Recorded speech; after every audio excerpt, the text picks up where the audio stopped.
Una chica lobo extraterrestre vive en el bosque detrás de mi casa y me trae conejos muertos. Bienvenido al mundo de la ciencia ficción, comenta abajo, desde qué parte del mundo la estás viendo hoy y si te gusta esta historia no olvides suscribir. El cigarrillo entre los dedos callosos de George silbó cuando la brasa se encontró con el primer aliento de un afilador. Chispas de cuchillo que se arremolinan en una corriente perfumada, con savia de pino y lluvia lejana. Sin embargo, su atención permaneció fija en el bosque, donde la luz del porche libraba una batalla perdida contra la oscuridad que se acercaba. Había llegado a esta cabaña, después de décadas de despliegues rotativos, esperando solo rutinas silenciosas, afilar una cuchilla, aceite, la bisagra mira fijamente a las estrellas, sin ser eclipsada por las bengalas de artillería, de modo que la forma que se desprendió de la oscuridad y se sintió como algo sacado directamente de alucinaciones privadas de sueño en lugar de cualquier guía de vida silvestre. Tiene los músculos preparados por años de reparaciones de campo y emergencias. Los ascensores se tensaron, pero dejó que el humo colgara de sus labios mientras su mano flotaba cerca de la fonda de su cinturón, midiendo arriesgarse de la misma manera que antes sopesaba los fallos del rotor con deliberada calma. La madera pisó a una criatura cuya silueta imitaba a un lobo de gran tamaño hasta que se levantó con espeluznante equilibrio que revela hombros demasiado cuadrados y un torso demasiado erguido para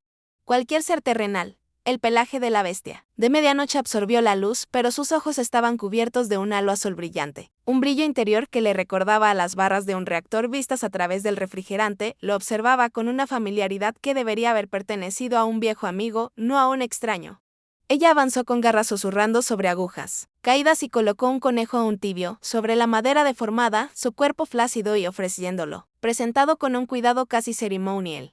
Esperaba que le mostraran los dientes en señal de demanda o un bajo gruñido territorial, pero ella simplemente esperó, moviendo la cola en un arco lento que rozaba su bota y el confeti esparcido como ceniza le decían que se retirara a afirmar a su dominio, instinto nacido de innumerables. Las negociaciones de Mesaul exigieron una táctica diferente.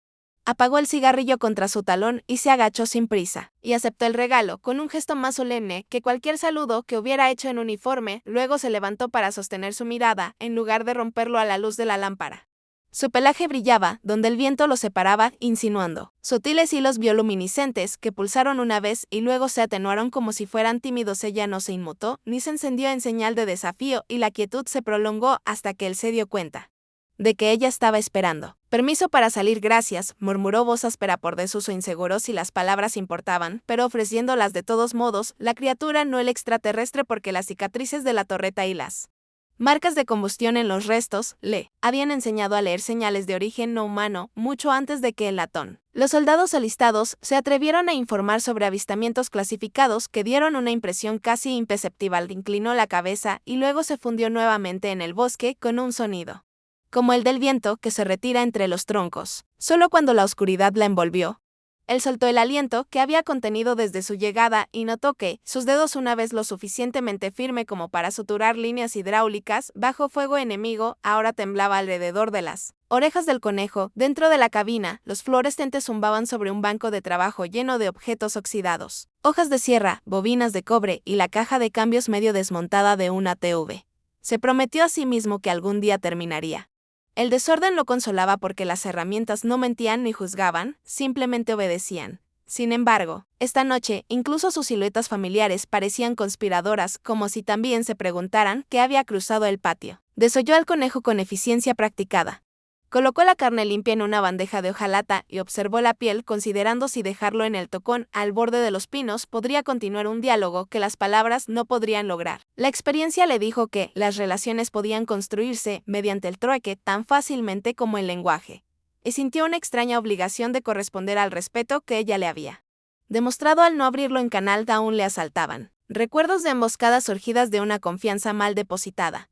Así que revisó las cerraduras 2 veces y echó un vistazo al viejo escopeta de corredera apoyada contra el marco de la puerta y trató de convencerse de que la curiosidad siempre había sido su ruina. Cuando el sueño finalmente lo reclamó en el sofá deshilachado, los sueños de ojos azules que observaban desde la oscuridad se fusionaron con recuerdos de palas de rotor y lunas desérticas, y se despertó antes del amanecer empapado en sudor que olía a aceite de motor y a pino. Una luz gris se filtraba por el horizonte mientras él salía del frío cortante pero limpio. Los pájaros llamaban notas tentativas de la mañana, pero el patio se sentía alterado, aunque el suelo mismo escuchaba. Él seguía una sutil línea de depresiones dejadas en el lomo, 4 dedos separados de ancho, más pesados cerca del talón, siguiéndolos más allá del timón oxidado y sobre la cerca del límite hundida, bajo árboles enredados. Entre los helechos vislumbró una astilla de superficie metálica quemada, opaca y picada, como algo arrastrado por la atmósfera. A una velocidad letal, de rodillas, apartó el musgo húmedo para revelar un panel curvo, zumbando tan débilmente que al principio pensó que era su pulso resonando en sus oídos, no era un satélite. Desguace, las aleaciones, el brillo y los tenues glifos grabados a lo largo de la costura confirmaron una verdad que solo se había susurrado a sí mismo durante las noches. Puestos de avanzada, donde se trasladaba carga clasificada bajo lonas. El bosque crujía detrás de él y se giró lentamente, encontrando la mirada de Nikki, una vez más su cuerpo a medias, recortados en la niebla. Sus músculos se tensaron, no en amenaza sino en advertencia preocupada. Dio un paso adelante y le dio un suave empujón en el hombro con una firmeza que decía retírate. Luego, con sorprendente destreza, tiró la llave inglesa de su bolsillo trasero. Como para recordarle que podía desarmarlo cuando quisiera, se levantó y se espolvoreó. Se puso de rodillas y siguió su ejemplo de regreso a la cabaña. Pensando en las contingencias, si había una emergencia, Faro aún activo podría atraer a otros enemigos carroñeros, ninguno de los cuales él confiaba en que pisara con cuidado estos bosques o su vida, pero algo en su silenciosa insistencia de que abandonara el casco sin ser molestado desató una chispa protectora que no había sentido desde las misiones de escolta, en las que un solo rotor desalineado suelto un rayo podría condenar a toda una tripulación. Se encontró hablando en voz alta, explicando el suministro. Correas de voltaje y conexión a tierra que prometían que podría ayudar a alimentar todo lo que necesitara vida dentro de esa cápsula sin tener que hurgar más profundamente. Y aunque no pudo responder. La inclinación de su cabeza y el suave bufido que alborotó el dobladillo de su chaqueta lo convencieron de que entendió lo suficiente. De vuelta en el porche, colocó tocino cortado grueso sobre el tocón, donde ella había colocado a su presa, el olor de grasa chisporroteante flotando como una invitación. Nixie olfateó, parecía casi divertida, y antes de deslizarse una vez más entre los pinos, presionó su hocico brevemente contra su antebrazo en un gesto que se sintió curiosamente como gracias. Dejado solo, George exhaló, se dio cuenta de que el amanecer había roto por completo y comprendió, con un extraño aleteo bajo las costillas, que la rutina en esta cabaña había terminado en el momento en que los ojos azules se encontraron. Bajo la luz del porche, él guardó la llave inglesa en el bolsillo y ella ya había regresado a él, dibujando esquemas en su mente para una línea eléctrica que corre discretamente bajo agujas de pino. El primer paso en lo que sea una extraña alianza se había formado entre un soldado en tierra y un hombre con forma de lobo. Sombra de las estrellas, el tocino, que quedó en el tocón, desapareció al amanecer. No se rompió, arrastró, pero levantó limpiamente la mancha de grasa en la madera, la única señal de que había sido tomada. George no había visto a Nikki regreso. En la noche no había oído ni una rama moverse ni un soplo perturbar el viento, y eso le molestaba. No estaba acostumbrado a que las cosas se movieran bajo sus narices sin que las notara en la guerra. Las cosas que no oías venir eran las que mataban. Pero esto era diferente, ella no se sentía como una amenaza. Incluso si cada el instinto le dijo que aún debía tomar las botas lentas de la mañana crujiendo sobre grava, mientras recorría el perímetro de la cabaña, fingiendo comprobar si había huellas de animales cuando en realidad estaba al buscar el destello del pelaje o el destello azul en las sombras. No encontró huellas nuevas, pero sí notó algo extraño en el suelo. Cerca de la línea de árboles había un pequeño surco, como si algo pesado hubiera estado allí, arrastrado bajo los helechos. Se agachó.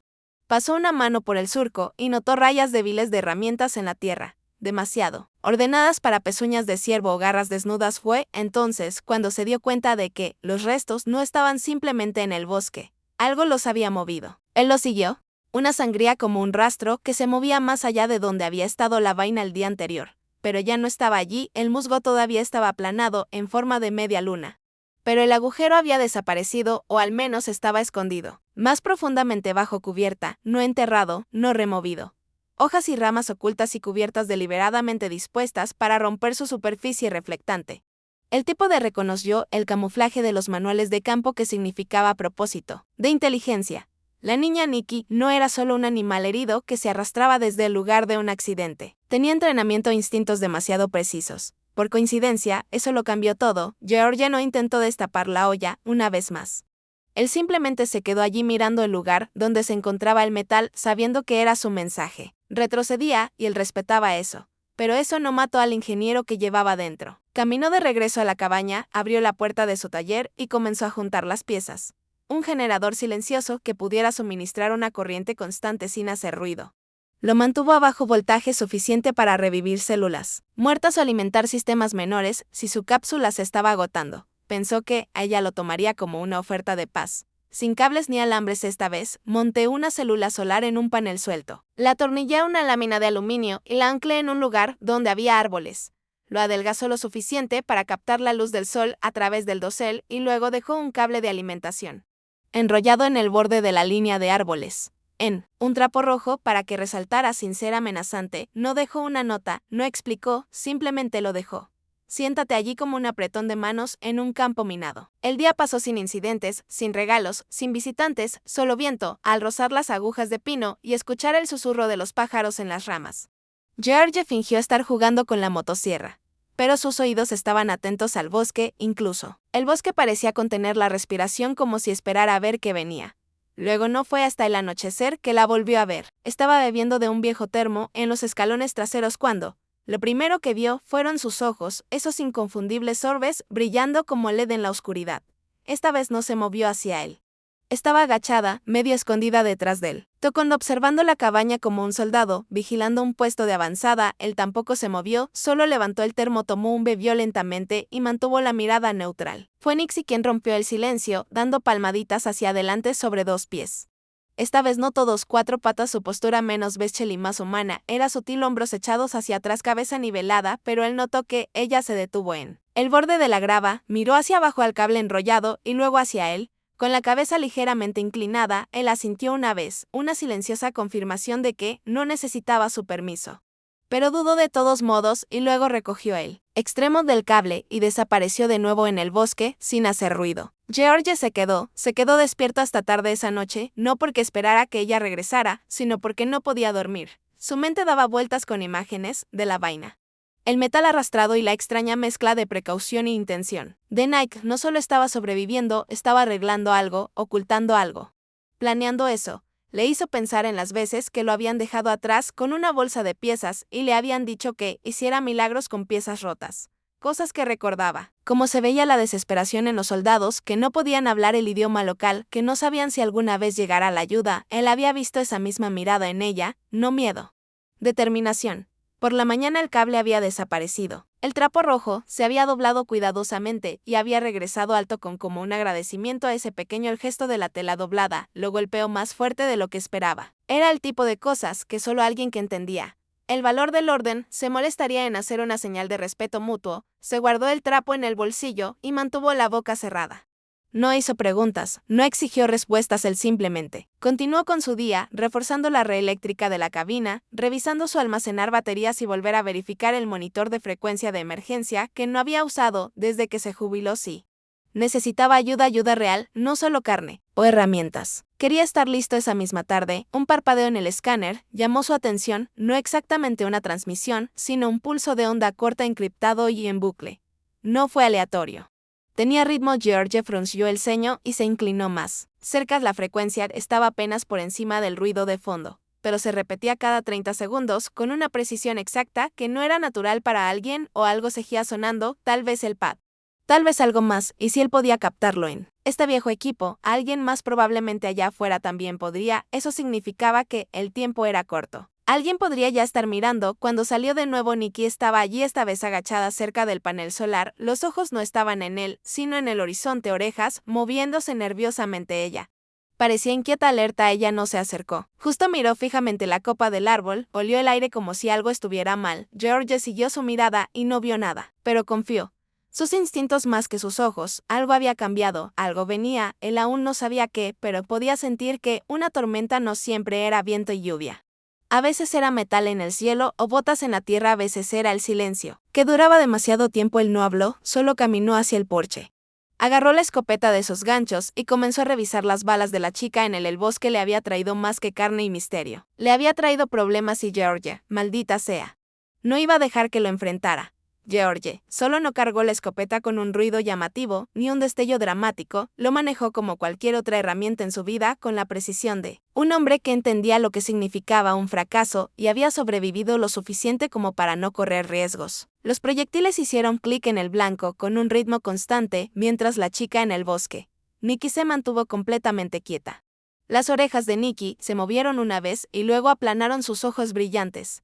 Nunca abandonó el árbol y George no necesitó que dijera una palabra para saber que ella también lo sentía. Algo allá afuera se estaba moviendo. Su dirección no era el viento, no eran los ciervos, no era ninguna parte del bosque que pertenecía a él.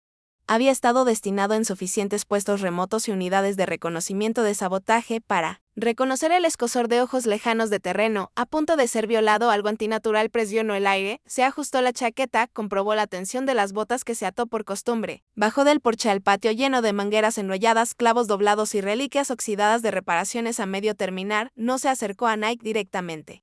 Simplemente se detuvo cerca de la base del tocón, donde una vez había dejado su ofrenda, se arrodilló y sacó una lona de debajo. Debajo de su caja de suministros de emergencia, yacía tal como la había dejado hacía 2 años, sellado. Seco y acolchado con suficientes redundancias para resistir una crisis real mientras inventariaba las herramientas de bengalas, mapas de campo y 2 radios antiguas que no había tocado desde su jubilación, ni se arrastró más cerca. Esta vez no se agachó como un depredador, sino que se puso de pie. Su expresión era ilegible, su cola se movió lentamente, curvándose detrás de ella como humo. Podía sentirla observándolo trabajar. Podía sentir la tensión en sus extremidades. Ella no quería para correr, pero ella se estaba preparando para eso. Fue cuando él tomó una decisión que no esperaba tomar. No del todo la miró, entonces empujó una de las radios hacia adelante, a través de la lona. Si sabes cómo sintonizar esto, dijo en voz baja, podríamos tener una oportunidad. Inclinó la cabeza y miró el objeto por un largo momento, luego se agachó con cuidado. Sus dedos con garras. Mientras tocaban las perillas, ella giró el dial exactamente como quien lo ha hecho 100 veces y luego se quedó paralizada. Cuando el escáner en la ventana de la cabina volvió a crujir, la señal pulsó más fuerte y más constante. No era solo una baliza inactiva. Ya nadie estaba triangulando, él podía verlo en su rostro, más que preocupación, más que miedo, reconocimiento. Ella sabía lo que venía y eso significaba que quienesquiera que fueran no eran amigos. Recogió la lona, la metió en una mochila y se la echó al hombro. Tenemos 2 días, quizá menos, dijo, murmuró, mitad para sí mismo, mitad para ella, lo que sea que tengas guardado en esa cápsula. Si envía otra señal, explotan a toda potencia. Alguien va a apuntar directamente hacia él. Su mirada no vaciló, dio un paso adelante, se inclinó y con algo entre confianza y desesperación, le tocó el pecho justo encima del lugar donde solían colgar sus placas de identificación. Luego giró y se movió rápidamente hacia el árboles, deteniéndose solo una vez para asegurarse de que seguía a George. No dudó. La siguió más allá de la línea de maleza enmarañada, bajando por una pendiente marcada con piedras cubiertas de musgo y entrando en un hueco espeso, con el aroma de la lluvia y la savia. Allí, escondida bajo un manto de corteza y hojas cuidadosamente colocadas, yacía de nuevo la maceta.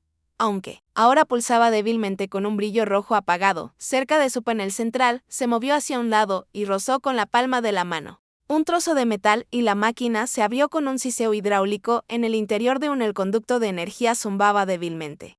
Las pantallas parpadeaban con glifos alienígenas que no podía descifrar, pero sabía que había un mal funcionamiento. Cuando lo vio, los ciclos de energía aumentan, la señal, las salidas se enrutaban a sí mismas en bucles.